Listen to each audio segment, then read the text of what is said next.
After the pharaoh, the most important person in the royal family was Queen T, the king's great wife. When Amenhotep III married T, he sent what were then the world's first telegrams, wedding announcements, carved on beetle-shaped plaques.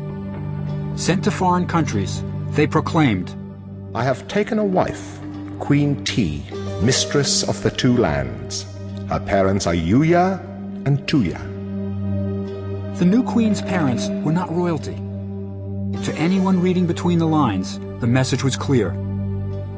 My bride is a commoner, but you had better accept her as Queen of Egypt. Her sculpture shows a powerful woman, the kind who got what she wanted, and her ambitions seemed to be focused on Amenhotep, her son, who would later change his name to Akhenaten. What Queen T wanted was for her son Akhenaten to be Pharaoh of Egypt. Akhenaten's older brother had died, but there were other contenders. There were fit young sons of the Pharaoh's minor wives. Under normal circumstances, any one of them could have been Pharaoh. But it was Queen T's ugly duckling son who became king. It's a curious quirk of history, but because of T's determination to place Akhenaten on the throne of Egypt, we still live with the consequences.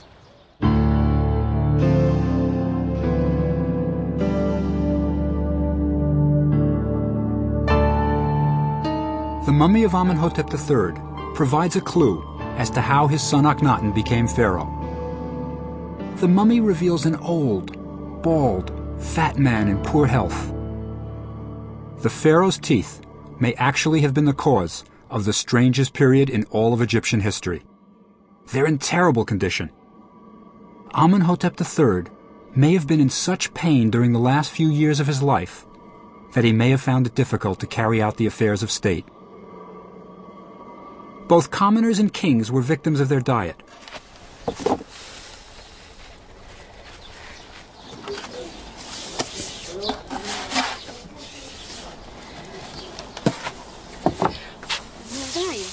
All grains in Egypt were stone ground.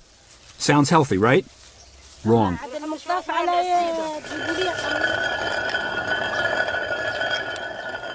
You see, this meant that along with your bread, you got a considerable amount of sand and grit. Years of eating Egyptian bread ground down the teeth, exposing the roots to decay. Skilled as Egyptian physicians were, they were not dentists.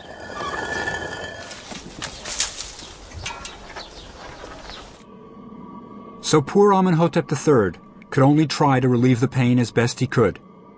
He may have been sedated, either by wine or perhaps even opium. If he were in no condition to make decisions, it was probably easy for the powerful Queen T to select her teenage son to become the next pharaoh. Thrust to the top by his ambitious mother, the outcast boy became the ruler of Egypt. But what kind of pharaoh would the strange 18-year-old make?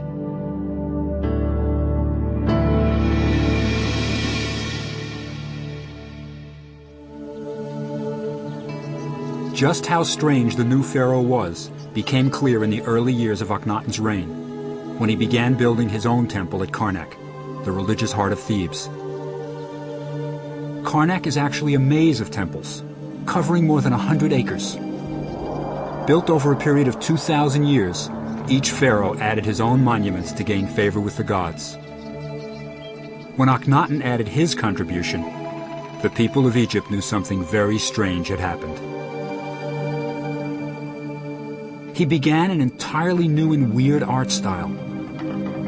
The pharaoh was shown with long toes, wide hips, extremely long fingers, breasts, and an elongated face.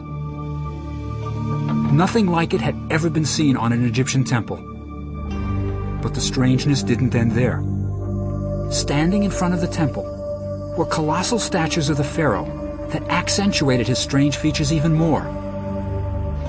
But that wasn't all.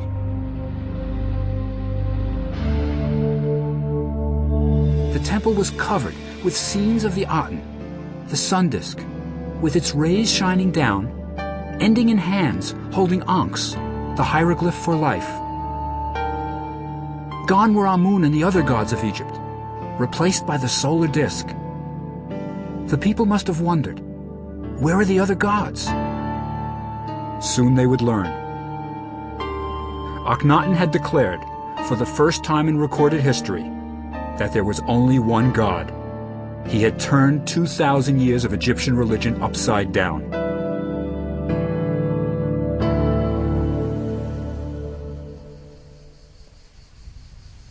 In the early part of this century, excavators found a large number of carved blocks that had been reused as construction fill in a later pharaoh's building project.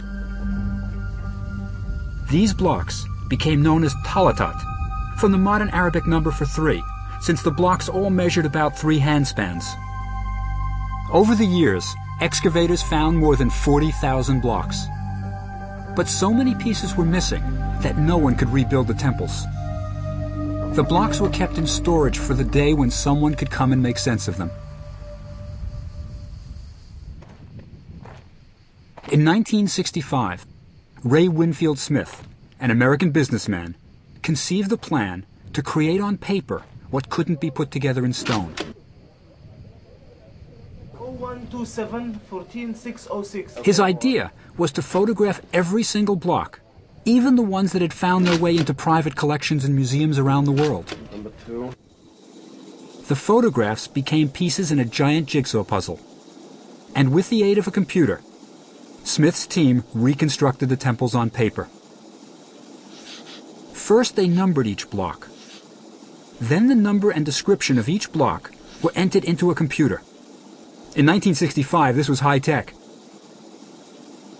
If a piece had the head of a pharaoh looking left, ending at the neck, the computer searched for the blocks that had the body of a king that began at the neck.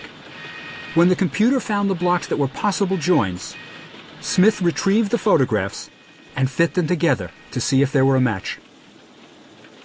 When a block was missing, an artist filled in the missing scene. The project continued for 6 years. The computer reconstruction helped Egyptologists figure out what was going on. The shunned boy was now in charge. As pharaoh, Akhenaten could no longer be excluded from the religious festivals, and there were plenty of them. During the Feast of Opet, the statues of the 3 main gods of Thebes, Amun, Mut, and Khonsu, were carried from Karnak Temple to Luxor Temple. The occasion called for days of dancing, singing, and feasting.